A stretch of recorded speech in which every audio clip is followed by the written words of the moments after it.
Feliz sábado a todos. Um bom dia.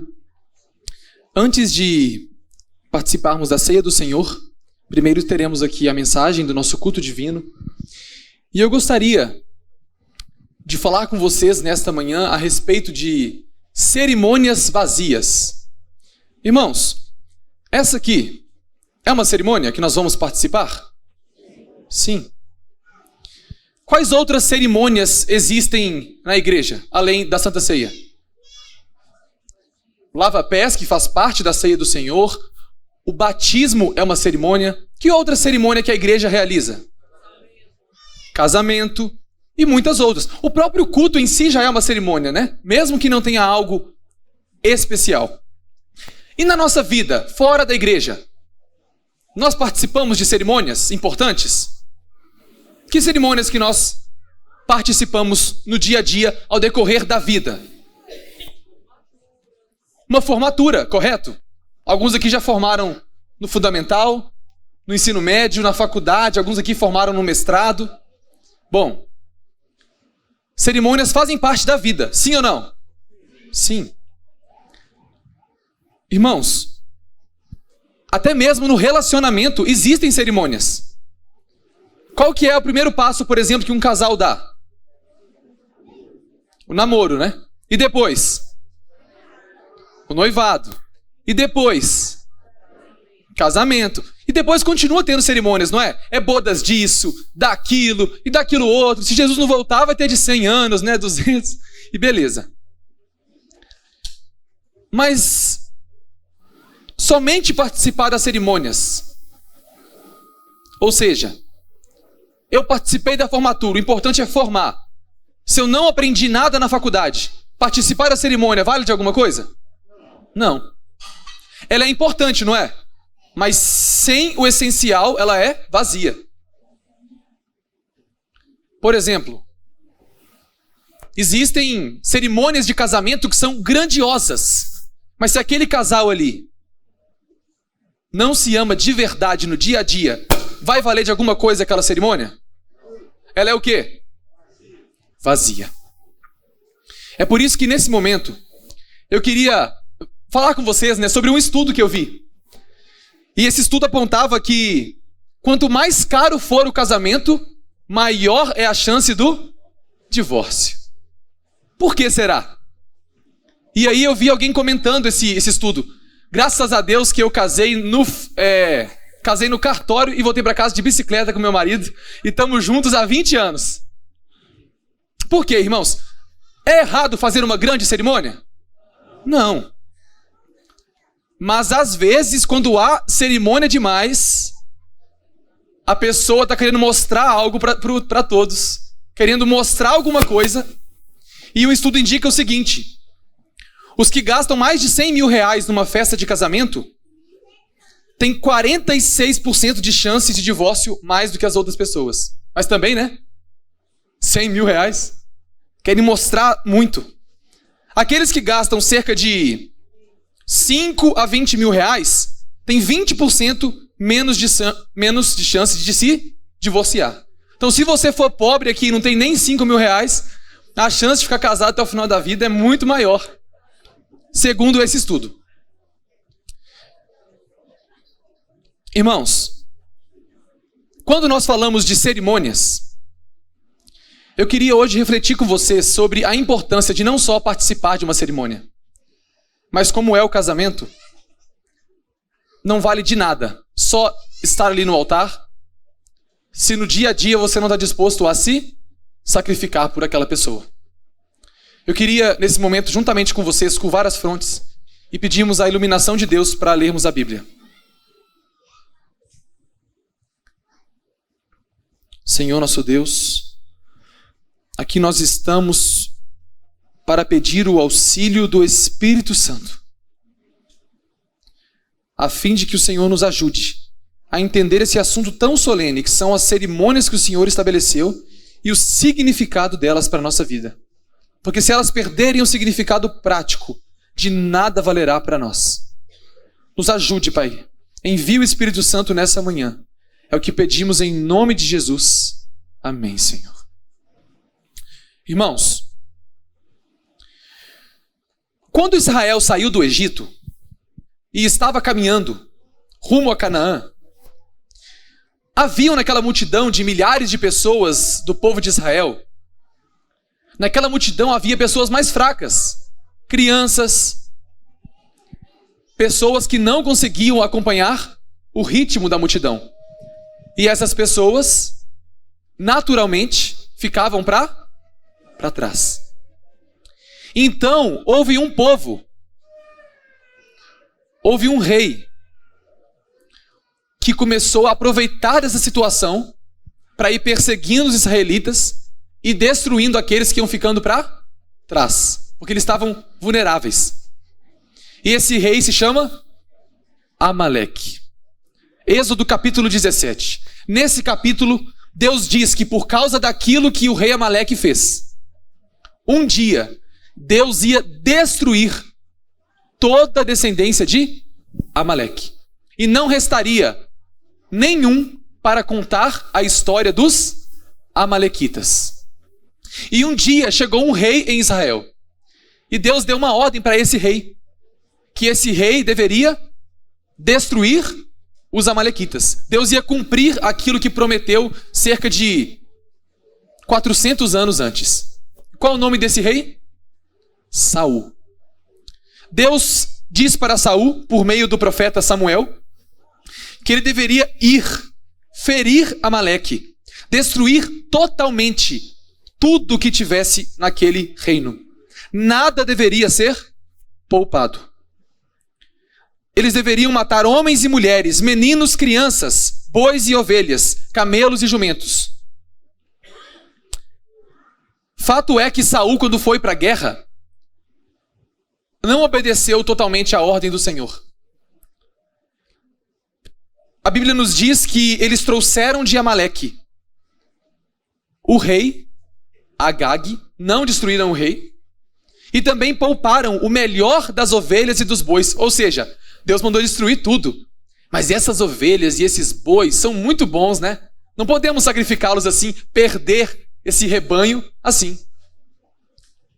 Assim eles desobedeceram a palavra de Deus. E, seguindo a ordem de Saul, trouxeram para Israel. Eu gostaria de ler com vocês agora o que acontece quando o profeta Samuel chega perto de Saul e começa a ouvir o barulho de animais.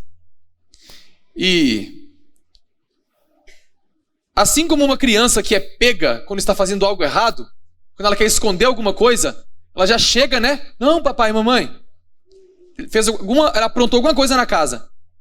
Quebrou alguma louça. O que ele faz? Ele limpa a casa toda, né? Assim, papai, a casa tá limpinha, viu? Hoje eu deixei tudo arrumadinho para você, viu? Nem se preocupe em limpar. Por quê? Ele tá com medo do pai descobrir o que ele fez. Então Saul já chega assim: "Ô Samuel, nós destruímos totalmente tudo que estava lá. Não sobrou nada." E aí Samuel diz assim: "E esse barulho de animais que eu estou escutando aqui?" E aí a resposta que Deus dá, 1 Samuel, capítulo 15, versículo 22 e 23. A resposta que Samuel dá para Saul são algumas palavras que certamente nunca saíram da mente deste rei. Ele morreu perdido, mas ele deveria ter dado atenção a essas palavras. Verso 22. Samuel disse: "Tem porventura o Senhor prazer em holocaustos e sacrifícios, quanto ele tem em se obedecer à sua palavra? Eis que obedecer é melhor do que sacrificar. Atender à voz de Deus é melhor do que a gordura de carneiros. Porque a rebelião é como o pecado de feitiçaria. A obstinação em fazer sua vontade é como a idolatria e culto a ídolos do lar. Visto que você rejeitou a palavra do Senhor, ele também rejeitou a ti, para que não sejas rei." Interessante que... qual é a desculpa que Saul dá? O que ele disse para Samuel que ele faria com aqueles animais? Ele disse que iria sacrificar a Deus. Observe comigo. Ainda aí, no capítulo 15, e a resposta que Saul vai dar, no versículo 21, é que o povo tomou o despojo de ovelhas e bois, o melhor que foi designado para destruição, para oferecer ao Senhor. 2 erros aqui. Primeiro, culpar o povo, não é? Porque ele que era o rei. Segundo, ele está usando a desculpa de que, fica tranquilo, os animais vão ser oferecidos ao Senhor. Foi isso que Deus pediu para ele? Sim ou não? O que Deus pediu para ele? Destruir totalmente. Ele desobedeceu. E aí ele tentou agora, com cerimônias grandes, mostrar para as pessoas, olha como eu sou santo. Eu vou agora oferecer sacrifícios públicos para usar uma capa de santidade. Ou como diz Paulo, aparência de piedade, mas negando o seu poder. É por isso que o Senhor nos diz que sem arrependimento, sem fé e sem um coração obediente, as ofertas eram inúteis. Esse era o problema de Israel. Não eram oferecer as dezenas de sacrifícios, porque Deus que ordenou eles, e cada um tinha um significado.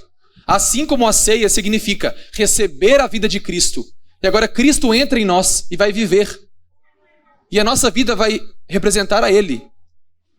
Cada sacrifício tinha um significado, mas o povo esqueceu do significado e aumentava os sacrifícios para esconder os seus pecados e desobediência. É por isso que não importa quão zelosos os homens possam ser na observância de cerimônias religiosas, o Senhor não vai aceitar se você persistir em deliberadamente violar quantos? Quantos mandamentos? Todos?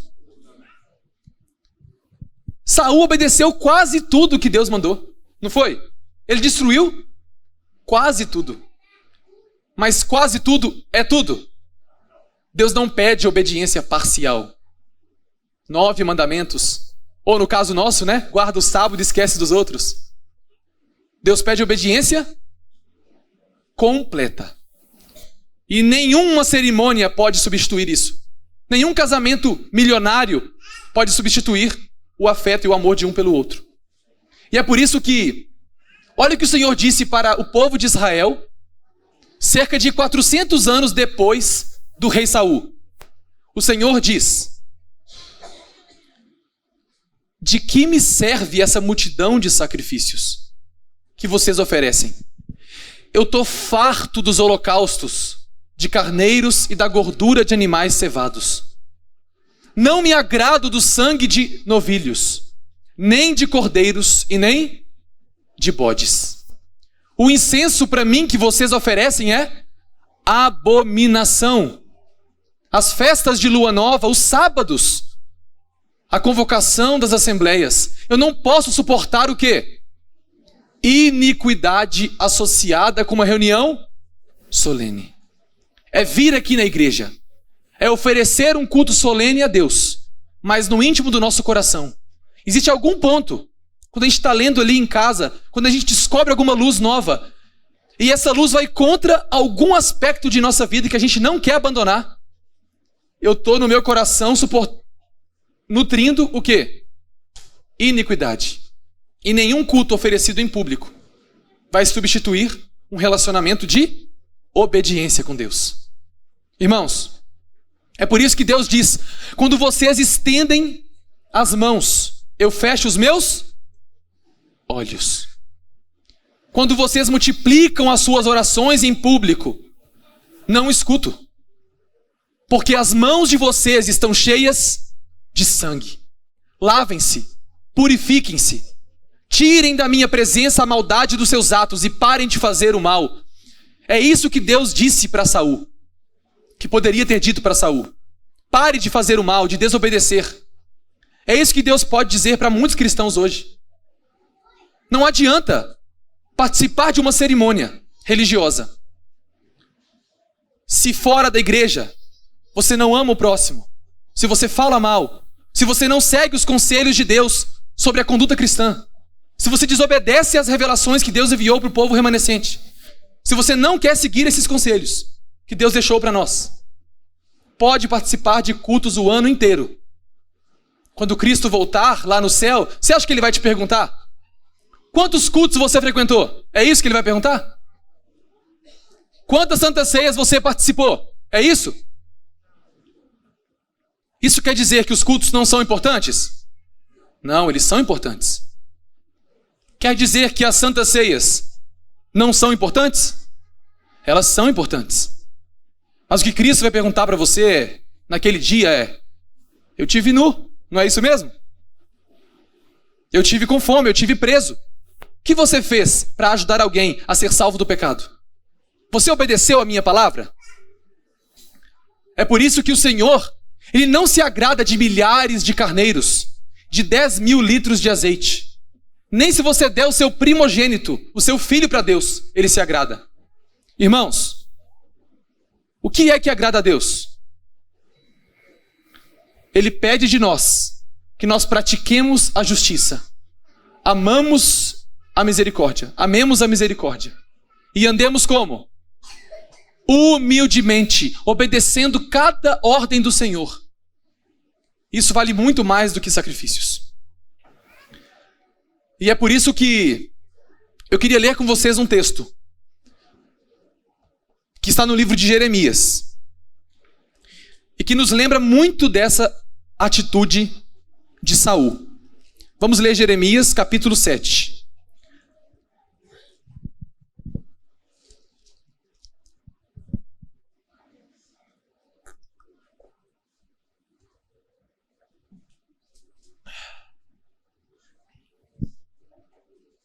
Jeremias capítulo 7.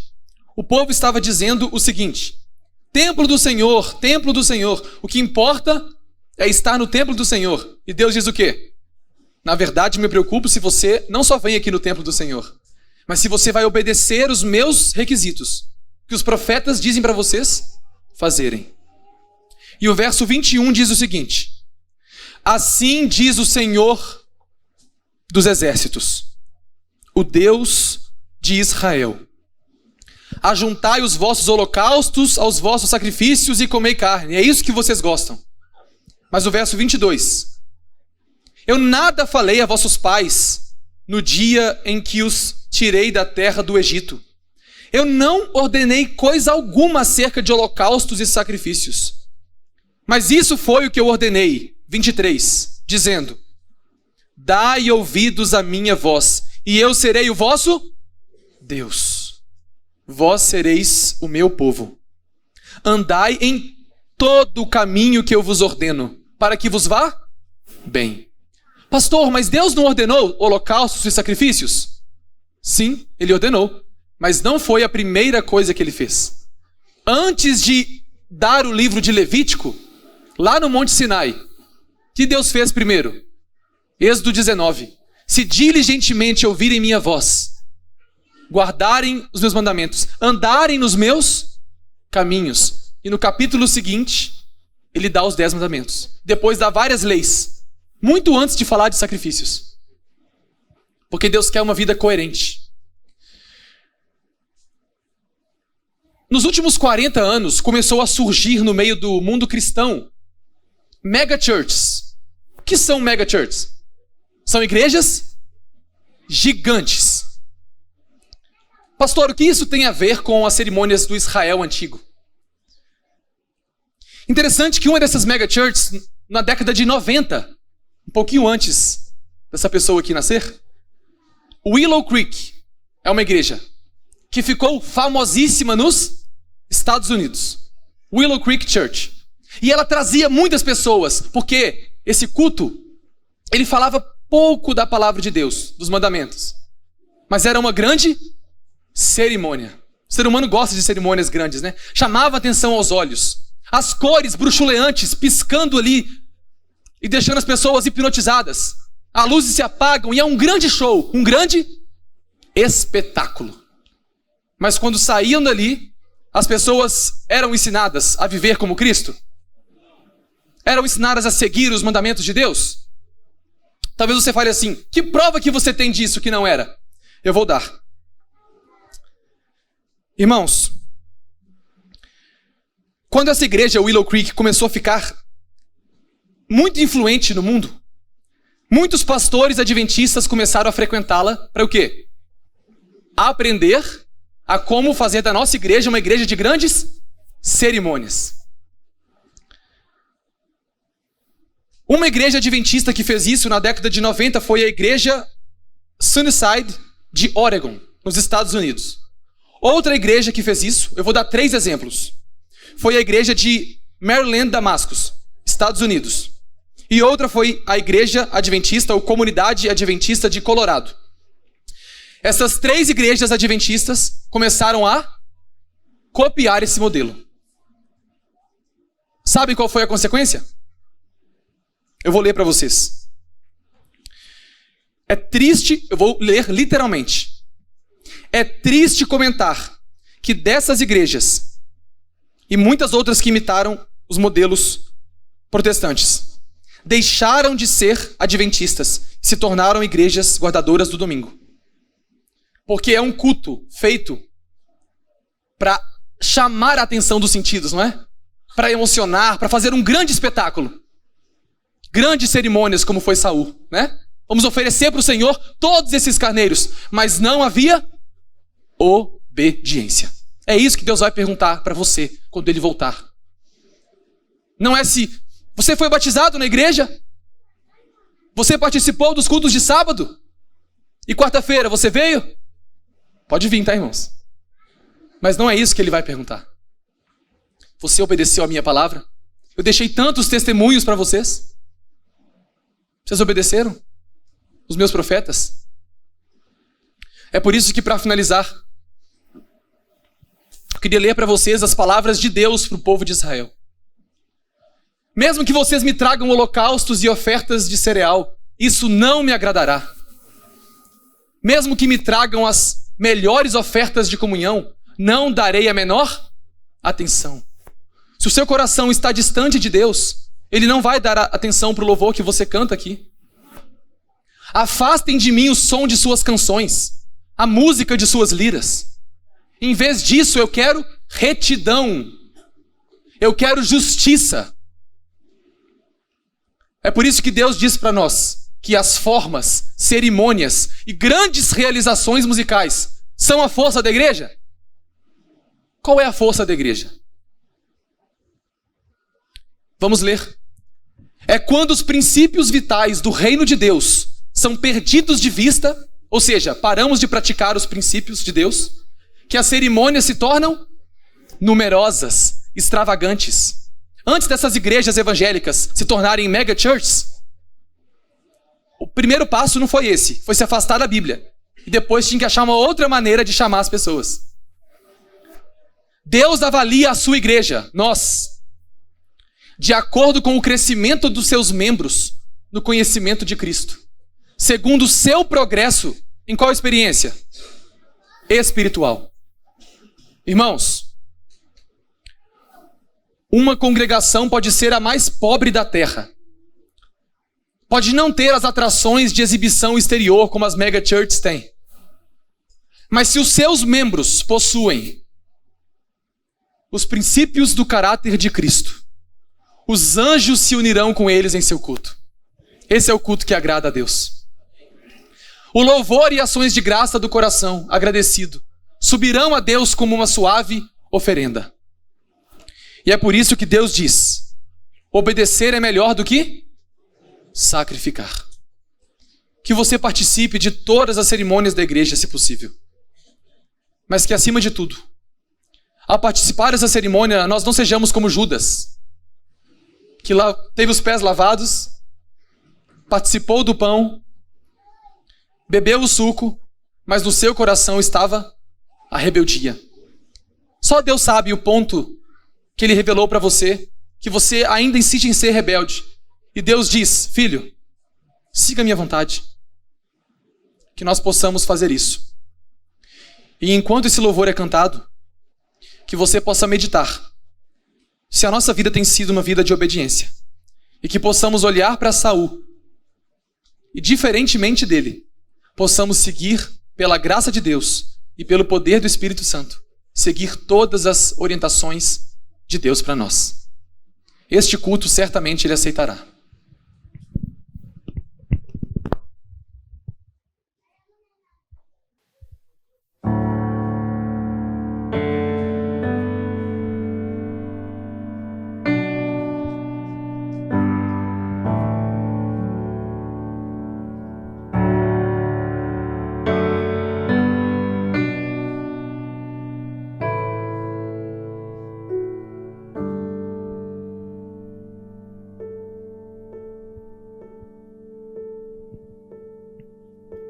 Quão grande o amor do Pai por nós, tão vasto e sem medida, para dar seu Filho em meu lugar, ao pecador a vida. Quão grande a dor da pena ali, o Pai virou sua face, as marcas em seu Filho são a glória que em mim nasce.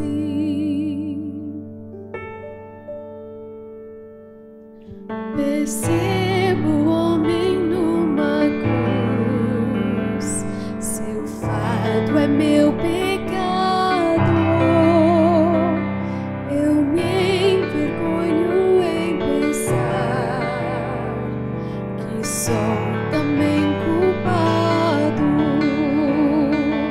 Foi meu pecado que o levou a suportar a dor cruel. Por seu amor de Cristo deu a mim a vida eterna.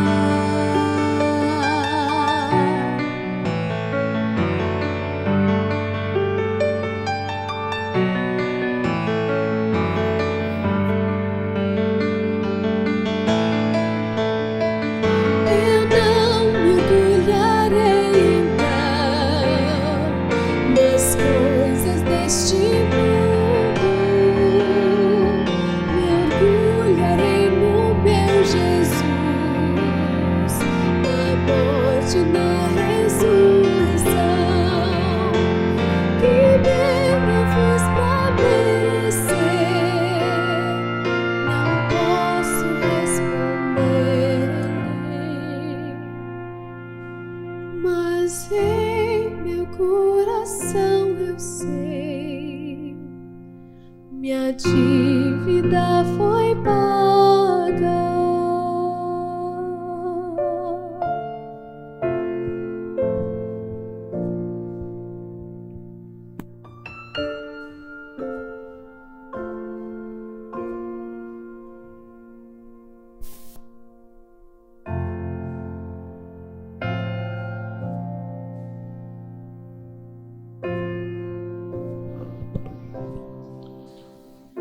Vamos orar?